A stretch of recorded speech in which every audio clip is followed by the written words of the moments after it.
ಧರ್ಮಸ್ಥಳದಲ್ಲಿ 13ನೇ ಗುಂಡಿಯನ್ನ ಅಗೆಯುವ ಕಾರ್ಯ ಇವತ್ತಿಗೆ ರದ್ದು. ಕಾರಣ ಇಷ್ಟೇ, ಸ್ಟೆಲ್ಲಾ ವರ್ಗೀಸ್ ಕಚೇರಿ ಕೆಲಸಗಳಲ್ಲೇ ಬ್ಯುಸಿ ಆಗಿಬಿಟ್ಟಿದ್ದಾರೆ.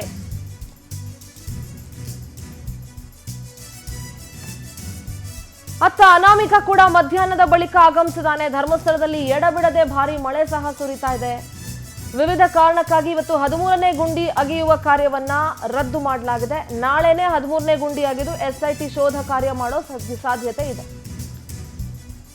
ಸಾಕಷ್ಟು ಜನ ಅನುಮಾನವನ್ನ ವ್ಯಕ್ತಪಡಿಸ್ತಾ ಇದ್ದಾರೆ. ಆ ಅನಾಮಿಕನನ್ನ ಬಿಟ್ಟು ಕಳಿಸ್ತಾ ಇರೋದು ಯಾಕೆ? ಇಷ್ಟೆಲ್ಲ ಪ್ರಕರಣ ಇಂಪಾರ್ಟೆಂಟ್ ಆಗಿರುವಾಗ, ಸೀರಿಯಸ್ ಆಗಿರುವಾಗ ಅಥವಾ ಪ್ರಮುಖವಾಗಿರುವಾಗ ಆ ಅನಾಮಿಕನನ್ನ ಪೊಲೀಸರು ತಮ್ಮ ವಶದಲ್ಲೇ ಇಟ್ಕೊಳ್ಬೇಕಾಗಿತ್ತು. ಯಾಕೆ ಅವನನ್ನ ಬಿಟ್ಟು ಕಳಿಸ್ತಾ ಇದ್ದಾರೆ ಅಂತ ಹೇಳಿ ಇರ್ಲಿ. ಅದೆಲ್ಲ ಗೊಂದಲಗಳ ನಡುವೆ, ಅನುಮಾನಗಳ ನಡುವೆ ಇವತ್ತು 13ನೇ ಗುಂಡಿಯನ್ನು ಅಗಿಬೇಕಾಗಿತ್ತು. ಆದರೆ ಅಗಿಯೋ ಕಾರ್ಯ ಆಗಲಿಲ್ಲ. ತಹಶೀಲ್ದಾರ್ ಸ್ಟೆಲ್ಲಾ ಅವರು ಕಚೇರಿ ಕೆಲಸಗಳಲ್ಲೇ ಬ್ಯುಸಿ ಆಗಿದ್ದಾರೆ. ಒಂದು ಕಡೆ ಅನಾಮಿಕ ಕೂಡ ಮಧ್ಯಾಹ್ನದ ಮೇಲೆ ಬಂದಿದ್ದಾನೆ. ಬೇರೆ ಬೇರೆ ಕಾರಣಗಳಿಂದಾಗಿ ಇವತ್ತು ಅಲ್ಲಿ ಗುಂಡಿ ಅಗಿಯೋ ಕಾರ್ಯ ರದ್ದಾಗಿದೆ. ನಾಳೆ GPR ಅನ್ನು ಬಳಸಿ ಪರಿಶೀಲನೆ ಮಾಡೋ ಬಗ್ಗೆ ಕೂಡ ಚಿಂತನೆಯನ್ನು ನಡೆಸ್ತಾ ಇದ್ದಾರೆ. 1ರಿಂದ 12ನೇ ಗುಂಡಿಗಳಲ್ಲೂ ಕೂಡ GPR ಸರ್ವೆ ಸಾಧ್ಯತೆ ಇದೆ. ಬೆಳ್ತಂಗಡಿಯ SIT ಕಚೇರಿಗೆ ಪ್ರಣಬ್ ಮೊಹಂತಿ ಆಗಮಿಸಿದ್ದಾರೆ. ನೂರಾರು ಸೋಷಿಯಲ್ ಮೀಡಿಯಾ ಖಾತೆಗಳ ಮೇಲೆ ಖಾಕಿ ತನ್ನ ಕಣ್ಣಿಟ್ಟಿದೆ. 100ಕ್ಕೂ ಹೆಚ್ಚು ಖಾತೆಗಳ ಮೇಲೆ ಸೈಬರ್ ಕ್ರೈಮ್ ನಿಗಾ ವಹಿಸಿದೆ. ಯೂಟ್ಯೂಬ್, ಫೇಸ್ಬುಕ್ ಖಾತೆಗಳ ಮೇಲೆ ಪೊಲೀಸರು ನಿಗಾ ವಹಿಸಿದ್ದಾರೆ. ಕಳೆದ 15 ದಿನಗಳ ವಿಡಿಯೋ, ಫೋಟೋ, ಬರಹಗಳ ಸಂಗ್ರಹ ಮಾಡ್ತಾ ಇದ್ದಾರೆ ಪೊಲೀಸರು. SP doctor Arun Kumar cyber crime ವಿಭಾಗಕ್ಕೆ ಸೂಚನೆ ಕೊಟ್ಟಿದ್ದಾರೆ. SIT ಕಾರ್ಯಾಚರಣೆ ಬಗ್ಗೆ ಸುಳ್ಳು ಸುದ್ದಿಯನ್ನು ರವಾನಿಸಲಾಗ್ತಾ ಇದೆ. ಕೆಲವು ಯೂಟ್ಯೂಬರ್ಸ್ ಇರಬಹುದು, ಫೇಸ್ಬುಕ್ಗಳಲ್ಲಿ ಎಲ್ಲ ಕಡೆ ಧಾರ್ಮಿಕ ಭಾವನೆಗೆ ಧಕ್ಕೆ ಕುರಿತಂತೆ ನೂರಾರು ಕೇಸನ್ನ ದಾಖಲಿಸುವ ಸಾಧ್ಯತೆ ಇದೆ. ಯಾವುದೋ ಒಂದು ಪ್ರಕರಣ ಸಿಕ್ಬಿಡ್ತು, ಲೈಕ್ಸ್ ಬರಲಿ, ವ್ಯೂಸ್ ಬರಲಿ, ಮತ್ತೊಂದು ಬರಲಿ, ಮಗ್ದೊಂದು ಬರಲಿ ಅಂತ ಇಷ್ಟ ಬಂದಂಗೆ ಸ್ಟೇಟ್ಮೆಂಟ್ಗಳನ್ನು ಮಾಡಿಕೊಂಡು ಇಷ್ಟ ಬಂದಂಗೆ ಮಾತುಕತೆಗಳನ್ನು ನಡೆಸ್ತಾ ಇದ್ರೆ ಆ ಎಲ್ಲ ಸಾಮಾಜಿಕ ಜಾಲತಾಣಗಳ ಅಕೌಂಟ್ಗಳ ಮೇಲೆ ಸೈಬರ್ ಕ್ರೈಮ್ ಪೊಲೀಸರು ನಿಗಾ ವಹಿಸಲಿದ್ದಾರೆ. ಧಾರ್ಮಿಕ ಭಾವನೆಗೆ ಧಕ್ಕೆ ಮಾಡದ ರೀತಿಯಲ್ಲಿದ್ದರೆ ಬಿಡ್ತಾರೆ. ಆದರೆ ಧಕ್ಕೆ ಆಗ್ತಿದೆ ಅಂತ ಗೊತ್ತಾದರೆ ಕೇಸ್ ದಾಖಲಾಗೋದು ಖಚಿತ.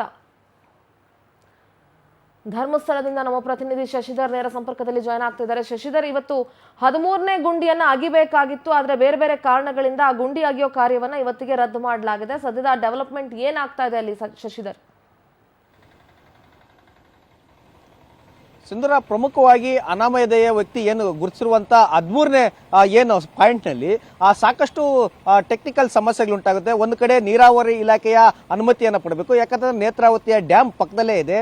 ಮತ್ತೆ ರಸ್ತೆ ಅಗತ್ಯವನ್ನು ಕೂಡ ಮಾಡಬೇಕು. ಹೀಗಾಗಿ PWD ಇಲಾಖೆಯಿಂದ ಕೂಡ ಅನುಮತಿಯನ್ನು ಪಡಬೇಕು. ಯಾಕಂದ್ರೆ ಏನು ಅನಾಮಧೇಯ ವ್ಯಕ್ತಿ ತಿಳಿಸಿದಂತೆ 60 ಅಡಿ ರಸ್ತೆ ಹಳ್ಳವನ್ನು ಮುಚ್ಚಿ ರಸ್ತೆಯನ್ನು ಕೂಡ ನಿರ್ಮಾಣ ಮಾಡಿದ್ದಾರೆ ಅಂತ ಹೇಳ್ಬಿಟ್ಟು, ಹೀಗಾಗಿ ಭೂ ದಾಖಲೆಗಳ ಇಲಾಖೆಯವರ ಅನುಮತಿಯನ್ನು ಕೂಡ ಪಡಿಬೇಕು.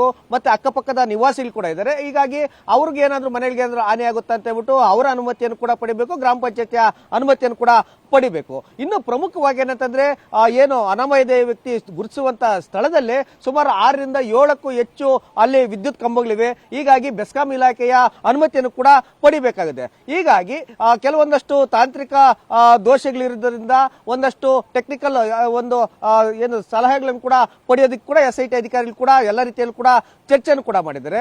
ಆದ್ರೆ ಇವತ್ತು ಅಲ್ಲಿ ಏನು ಕಾರ್ಯಾಚರಣೆ ಮಾಡಬೇಕಾದ್ರೆ ಇವತ್ತು ಅಲ್ಲಿ ಯಾವುದೇ ಒಂದು ಭೂಮಿಯಲ್ಲಿರುವಂತ ಹಳೆಯ ಶವಗಳನ್ನ ಹೊರತೆಗಿಬೇಕಾದ್ರೆ, ಯಾವುದಾದ್ರ ಏನ್ ಬಿಡಿ ಬಾಗಿಲನ್ನ ಹೊರತೆಗಿಬೇಕಾದ್ರೆ ಜಿಲ್ಲಾಧಿಕಾರಿಗಳು ಇಲ್ಲ AC ಅವರ ಅನುಮತಿ ಕಡ್ಡಾಯ, ಅವರು ಹಾಜರಾತಿ ಕೂಡ ಇರಬೇಕು. ಆದ್ರೆ ಇವತ್ತು ಸ್ಟೆಲ್ಲಾ ವರ್ಗೀಸ್ ಅವರು ಇವತ್ತು ಸಾಕಷ್ಟು ಬೇರೆ ಕಾರ್ಯಕ್ರಮಗಳಲ್ಲಿ ಬ್ಯುಸಿ ಆಗಿರೋದ್ರಿಂದ, ವಿಡಿಯೋ ಕಾನ್ಫರೆನ್ಸ್ ಇಂದ ಸದ್ಯಕ್ಕೆ ಅವರು ಸ್ಥಳಕ್ಕೆ ಬರೋದಕ್ಕೆ ಸಾಧ್ಯವಾಗಲಿಲ್ಲ.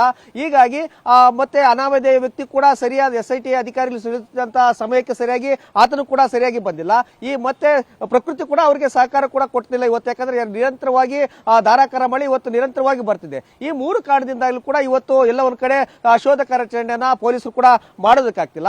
ಇನ್ನು ನಿನ್ನೆ ನಡೆದಂತ ಘಟನೆಗೆ ಸಂಬಂಧಪಟ್ಟಂತೆ ಇಡೀ ಧರ್ಮಸ್ಥಳ ಸೇರಿದಂತೆ ಅಕ್ಕಪಕ್ಕದ ಊರುಗಳು ಕೂಡ ಸಾಕಷ್ಟು ಎಲ್ಲ ಒಂದ್ ಕಡೆ ಮುಂಜಾಗ್ರತೆಯನ್ನು ಕೂಡ ವಹಿಸಬೇಕಾಗಿದೆ. ಯಾಕಂತಂದ್ರೆ ಕೋಮು ಸಂಘರ್ಷ ಒಂದು ಕಡೆ, ಮತ್ತೊಂದು ಕಡೆ ಮಠಕ್ಕೆ ಮತ್ತೆ ಮಠದ ಧರ್ಮಾಧಿಕಾರಿಗಳು ಕೂಡ ಕೆಟ್ಟ ಹೆಸರು ತರುವಂತದ್ದು, ಮತ್ತೆ ಎರಡು ಗುಂಪುಗಳ ನಡುವೆ ಸಂಘರ್ಷವನ್ನು ಉಂಟು ಮಾಡೋದು. ಇದರಲ್ಲಿ ಸುಮಾರು 100ರಿಂದ 150ಕ್ಕೂ ಹೆಚ್ಚು ಜನ ಕೂಡ ಭಾಗಿಯಾಗಿದ್ರು. ಹೀಗಾಗಿ ಗುಂಪು ಘರ್ಷಣೆ ಆದಂತವ್ರನ್ನು ಕೂಡ ಪತ್ತೆ ಹಚ್ಚಿ ಪೊಲೀಸರು ಕೂಡ ಅವರೆಲ್ಲರೂ ಕೂಡ ವಾರ್ನಿಂಗ್ ಅನ್ನ ಕೊಡುವಂತ ಕೆಲಸವನ್ನು ಕೂಡ ಮಾಡಿದ್ದಾರೆ. ಯಾಕೆಂತಂದ್ರೆ ಯಾವುದೇ ರೀತಿಯಂತ ಅನುಮತಿ ಇಲ್ಲದೆ ಏಕಾಏಕಿಯಾಗಿ ಪೊಲೀಸ್ ಠಾಣೆ ಮುಂದೆ ಜಮಾವಣೆ ಮಾಡಿ ಪ್ರತಿಭಟನೆಯನ್ನು ಕೂಡ ಮಾಡಿದ್ರು. ಇದಕ್ಕೆ ಕಾರಣ ಯಾರು? ಇದಕ್ಕಿದ್ದಂತೆ ಮಾಡೋದಕ್ಕೆ ಯಾರು ಇದಕ್ಕೆ ಅನುಮತಿಯನ್ನು ಕೊಟ್ಟವರು? ನೀವೇನಾದ್ರೂ ನಾವು ಹೇಳಿದಂತೆ ಕೇಳಲಿಲ್ಲ ಅಂತಂದ್ರೆ ಕಾನೂನು ಮುಖಾಂತರ ನಿಮಗೆ ಉತ್ತರವನ್ನು ಕೊಡ್ತೇವೆ ಅಂತ ಹೇಳ್ಬಿಟ್ಟು ಎರಡೂ ಕಡೆಯವರು ಕೂಡ ವಾರ್ನಿಂಗ್ ಅನ್ನು ಕೊಡುವಂತ ಕೆಲಸವನ್ನು ಕೂಡ ಧರ್ಮಸ್ಥಳ ಪೊಲೀಸರು ಕೂಡ ಮಾಡಿದ್ದಾರೆ. ಯಾಕೆ ಅಂತಂದ್ರೆ ಏಕಾಏಕಿಯಾಗಿ ಒಂದು ಗುಂಪಿನ ಮೇಲೆ ಮತ್ತೊಂದು ಗುಂಪಿನ ದಾಳಿ ಮಾಡಿದಾಗ ಅವ್ರು ಯಾರು ಕೂಡ ಅನುಮತಿಯನ್ನು ಕೂಡ ಪಡೆದುಕೊಂಡಿಲ್ಲ ಪ್ರತಿಭಟನೆಯನ್ನ ಮಾಡೋದಕ್ಕೆ.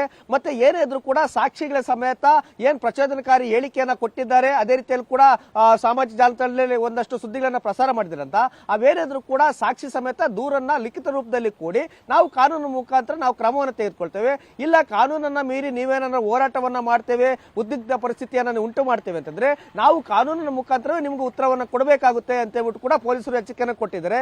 ಹೀಗಾಗಿ SIT ಅವರು ಕೂಡ ಒಂದು ಕಡೆ ನಾಳೆ ಶೋಧ ಕಾರ್ಯಾಚರಣೆಯನ್ನ ಮಾಡೋದು ಕೂಡ ಒಂದು ಕಡೆ ತಯಾರಿ ಕೂಡ ಮಾಡ್ಕೊಂಡಿದ್ದಾರೆ. ಪೊಲೀಸರು ಕೂಡ ಎಲ್ಲಾ ರೀತಿಯಲ್ಲಿ ಕೂಡ ಶಾಂತಿ ವಾತಾವರಣ ಕಾಪಾಡುವಂತ ಕೆಲಸವನ್ನು ಕೂಡ ಮಾಡಿದ್ದಾರೆ. ಹೀಗಾಗಿ ಉತ್ಖನನ ನಾಳೆ ನಡೆಯುತ್ತೆ. ಎಷ್ಟೊತ್ತಿಗೆ ಏನು ಪ್ರತಿದಿನ ಕೂಡ 11ರಿಂದ 11ವರೆಗೆ ಪ್ರಾರಂಭ ಮಾಡ್ತಾ ಇದ್ರು. ಹೀಗಾಗಿ ನಾಳೆ AC ಅವರು ಬಂದ್ರೆ ಶಶಿಧರ್ ಮಾತಾಡ್ತೀನಿ, ಹಾಗೆ ಹೋಲ್ಡ್ ಅಲ್ಲಿ be on hold. Shashidhar, I talk to you. ನೋಡಿ, ಬೆಳ್ತಂಗಡಿಯ SIT ಕಚೇರಿಯಲ್ಲಿ ಆ ಅನಾಮಿಕನಿದಾನಲ್ಲ ಭೀಮಾ, ಸೋಕಾಲ್ಡ್ ಭೀಮಾ, ಅವನಿಗೆ ಡ್ರಿಲ್ ನಡೀತಾ ಇದೆ. ಅನಾಮಿಕನಿಗೆ 12ರಿಂದ 4 ಗಂಟೆಯವರೆಗೂ ಕೂಡ ಡ್ರಿಲ್ ನಡೆದಿದೆ. ಸುಮಾರು 4 ಗಂಟೆಗಳ ಕಾಲ SIT ಖಡಕ್ ಆಗಿ ವಿಚಾರಣೆ ನಡೆಸಿದೆ. ಬೆಳ್ತಂಗಡಿಯ SIT ಕಚೇರಿಯಲ್ಲಿ ಪ್ರಶ್ನೆಗಳ ಮೇಲೆ ಪ್ರಶ್ನೆ ಇಟ್ಟಿದ್ದಾರೆ. ಈವರೆಗಿನ ತನಿಖೆಯ ಕುರಿತಂತೆ ಅನಾಮಿಕನಿಗೆ ಸಾಕಷ್ಟು ಪ್ರಶ್ನೆಯನ್ನ ಇಟ್ಟಿದ್ದಾರೆ. ಪೊಲೀಸರು ಅಂತಂದ್ರೆ ಮಹೇಶ್ ಶೆಟ್ಟಿ ತಿಮ್ರೋಡಿ ಅಂಡ್ ಗ್ಯಾಂಗ್ಗೆ ಒಂಥರ ಕಣ್ಣ ಮುಚ್ಚಾಲೆ ಆಟ ಆಡದಂಗೆ ಅಂತ ಅಂದ್ಕೊಂಡ್ಬಿಟ್ಟಿದ್ದೀರಿ ನೀವು. ಸುಮಾರು 4 ಗಂಟೆಗಳ ಕಾಲ SIT ವಿಚಾರಣೆಯನ್ನ ನಡೆಸಿರೋದು, ಖಡಕ್ ಆಗಿ ವಿಚಾರಣೆ ನಡೆಸಿರೋದು. ಶೋಧ ಕಾರ್ಯ ಕುರಿತ SIT ಪ್ರಶ್ನೆಗಳ ಸುರಿಮಳೆನೇ ಇಟ್ಟಿದೆ ಅವನ ಮುಂದೆ. ಇಲ್ಲಿವರೆಗಿನ ತನಿಖೆಯ ಕುರಿತಂತೆ 1ರಿಂದ 12ನೇ ಗುಂಡಿ ಹಗದ್ರಲ್ಲ, ಅಲ್ಲಿ ಏನ್ ಸಿಕ್ತು, ಈತ ಏನ್ ಹೇಳಿದ್ದ, ಆ ತಲೆಬುರುಡೆ ತಗೊಂಡು ಬಂದಿದ್ನಲ್ಲ ಫಸ್ಟು, ಅದು ವಿಕ್ಟೋರಿಯಾ ಹಾಸ್ಪಿಟಲ್ ನಲ್ಲಿ FSLಗೆ ಹೋದಾಗ ಅದ್ರ ಬಗ್ಗೆ ಮಾತುಕತೆಗಳಾಯ್ತಲ್ಲ. ಎಸ್, ಇದ್ರ ಬಗ್ಗೆ ಶಶಿಧರ್ ಮಾಹಿತಿಯನ್ನ ನೀಡ್ತಾರೆ. ಶಶಿಧರ್, ಅನಾಮಿಕನಿಗೆ 12 ಗಂಟೆಯಿಂದ ಇಲ್ಲಿವರೆಗೂ ಕೂಡ 4 ಗಂಟೆವರೆಗೂ ಕೂಡ SIT ಕಚೇರಿಯಲ್ಲಿ ಒಂದಷ್ಟು ಪ್ರಶ್ನೆಗಳನ್ನ ಖಡಕ್ ಆಗಿ ಕೇಳಿ ಆತನ ಸರಿಯಾಗಿ ಡ್ರಿಲ್ ಮಾಡಿದ್ದಾರೆ ಅನ್ನೋ ಮಾಹಿತಿ ಕೂಡ ಸಿಗ್ತಾ ಇದೆ. ಇಲ್ಲಿವರೆಗೂ ಯಾವೆಲ್ಲ ತನಿಖೆ ಆಯ್ತು, ಆ ತನಿಖೆಗಳ ಸಂಬಂಧಪಟ್ಟಂತೆ ಪ್ರಶ್ನೆಗಳನ್ನ ಇಟ್ಟಿದ್ದಾರೆ ಅನ್ನೋ ಮಾಹಿತಿ ಇದೆ ಶಶಿಧರ್. ಸುಂದರ, ಈ ಇಡೀ ಘಟನೆಗೆ ಸಂಬಂಧಪಟ್ಟಂತೆ ಇಡೀ ದೇಶವೇ ಎಲ್ಲ ಒಂಥರ ಕಾತುರದಿಂದ ಕಾಡ್ತಿರುವಂತ ಒಂದು ಘಟನೆ ಅಂತ ಕೂಡ ಹೇಳ್ಬೋದು. ಇದುವರೆಗೂ ಕೂಡ ಈ ರೀತಿಯಂತ ಘಟನೆ ಎಲ್ಲೂ ಕೂಡ ನಡೆದಿಲ್ಲ.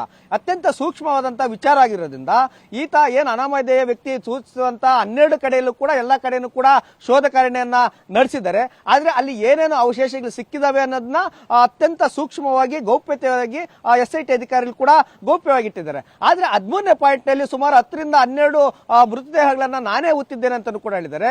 ಆದ್ರೆ ಇದುವರೆಗೂ ಸರ್ಚ್ ಮಾಡಿರುವಂತ ಏನು ಶೋಧ ಕಾರ್ಯಾಚರಣೆಯಲ್ಲಿ ಏನಾದ್ರೂ ಅವಶೇಷಗಳು ಸಿಕ್ಕಿದವ ಇಲ್ಲ ಅನ್ನೋದ್ರ ಬಗ್ಗೆನೂ ಕೂಡ ಒಂದಷ್ಟು ಪ್ರಶ್ನೆಗಳಿದೆ. ಮತ್ತೆ ಅದೇ ರೀತಿಯಲ್ಲಿ ಕೂಡ ಇಲ್ಲೇನಾದ್ರೂ ಸಿಗದೇ ಇದ್ರೆ ಈತ ಈಗಾಗಲೇ ಅನಾಮಧೇಯ ವ್ಯಕ್ತಿ ಈಗಾಗಲೇ 164 ಸ್ಟೇಟ್ಮೆಂಟ್ ಅನ್ನ ನ್ಯಾಯಾಧೀಶರ ಮುಂದೆ ಕೊಟ್ಟಿರೋದ್ರಿಂದ ಸುಮಾರು 100ಕ್ಕೂ ಹೆಚ್ಚು ಮೃತದೇಹಗಳನ್ನ ಊತಿದ್ದೇನೆ, ಅದಕ್ಕೆ ಕೆಲವರ ಸಹಕಾರವನ್ನು ಕೂಡ ಪಡೆದಿದ್ದೇನೆ, ಅದ್ರ ಜೊತೆ ನಾವು ಕೆಲವರು ಕೂಡ ಕೈ ಜೋಡಿಸಿದ್ದಾರೆ ಅಂತ ಕೂಡ ಹೇಳಿಕೆಯನ್ನು ಕೂಡ ಕೊಟ್ಟಿದ್ದಾರೆ. ಹೀಗಾಗಿ ಆ ಒಂದು ದೂರದಾರ ಏನಿದೆ ಆ ದೂರದಾರನಿಗೆ ಇದು ಮುಳುವಾಗುವಂತ ಎಲ್ಲಾ ಸಾಧ್ಯತೆಗಳು ಕೂಡ ಇದೆ. ಹೀಗಾಗಿ ಯಾವ ರೀತಿಯಾಗಿ ಕಾನೂನನ್ನ ಚೌಕಟ್ಟಲ್ಲಿ ಕೆಲಸವನ್ನ ಕೂಡ ಮಾಡಬೇಕು, ಯಾವ ರೀತಿಯಾಗಿ ವರದಿಯನ್ನ ಸಿದ್ಧಪಡಿಸಬೇಕು. ಈಗ 13ನೇ ಪಾಯಿಂಟ್ ನ ಏನಾದ್ರೂ ಶೋಧ ಕಾರ್ಯಾಚರಣೆಯನ್ನ ನಡೆಸಲಿಲ್ಲ ಅಂತಂದ್ರೆ ಮತ್ತೆ ಅದನ್ನ ಯಾರಾದ್ರೂ ರಿಟ್ ಪಿಟಿಷನ್ ಅನ್ನು ಕೂಡ ಹಾಕಬಹುದು. ಯಾಕಂತಂದ್ರೆ 12 ಮೃತದೇಹಗಳು ಇಲ್ಲಿ ಊತಿದ್ದೇನೆ ಅಂತ ಆತನೇ ಸ್ವತಃ ದೂರದಾರನೇ ಹೇಳಿದ್ರು ಕೂಡ ಯಾಕೆ ಶೋಧ ಕಾರ್ಯಾಚರಣೆ ನಡೆಸಿಲ್ಲ ಅಂತ ಕೂಡ ಒಂದಷ್ಟು ಜನ ಪ್ರಶ್ನೆಯನ್ನು ಕೂಡ ಮಾಡಬಹುದು. ಅದ್ರ ಜೊತೆ ಏನು ಮುಸುಕ್ದಾರಿ ಏನು ದೂರದಾರ ತಾನು SIT ಅಧಿಕಾರಿಗಳು ಕರೆದಂತ ಸಮಯಕ್ಕೆ ಸರಿಯಾಗಿ ಬರ್ತಿಲ್ಲ. ಮತ್ತೆ ಅದನ್ನು ಕೂಡ ಒಂದೇ ವ್ಯಕ್ತಿಯ ಜೊತೆ ಒಂದೇ ಕಾರಿನಲ್ಲಿ ವಕೀಲರ ಮೂಲಕ ಆತ ಬರ್ತಿದ್ದಾನೆ, ಮತ್ತೆ ಅವ್ರ ಜೊತೆ ಇರ್ತಾನೆ ಖಾಸಗಿ ವ್ಯಕ್ತಿಗಳ ಜೊತೆ. ಯಾಕಂದ್ರೆ ಇದು ಅತ್ಯಂತ ಸೂಕ್ಷ್ಮ ವಿಚಾರ. ಯಾಕಂತಂದ್ರೆ ಮೃತದೇಹಗಳನ್ನ ಹೊರತೆಗಿತಿರೋದು ಆತನೇ ಹೇಳಿದಂತೆ ಸುಮಾರು 100ಕ್ಕೂ ಹೆಚ್ಚು ಮೃತದೇಹಗಳನ್ನ ನಾನು ಊತಿಟ್ಟಿದ್ದೇನೆ ಅಂತಾರೆ.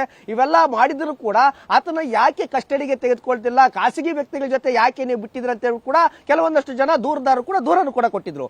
ಈ ಕಾರಣದಿಂದಾಗಿ ಈತನನ್ನ ಸುಮಾರು ಮಧ್ಯಾಹ್ನ 12:30 ಮೊಳಕಾಲಿಗೆ ಬೆಳ್ತಂಗ್ಲಿರುವಂತಹ ಪೊಲೀಸ್ SIT ಅಧಿಕಾರಿಗಳ ಮುಂದೆ ಹಾಜರಾಗಿದ್ರು ಕೂಡ ಇದುವರೆಗೂ ಕೂಡ ಕೆಲವೊಂದಷ್ಟು ಪ್ರಶ್ನೆಗಳು ಕೂಡ ಮಾಡ್ತಿದ್ದಾರೆ.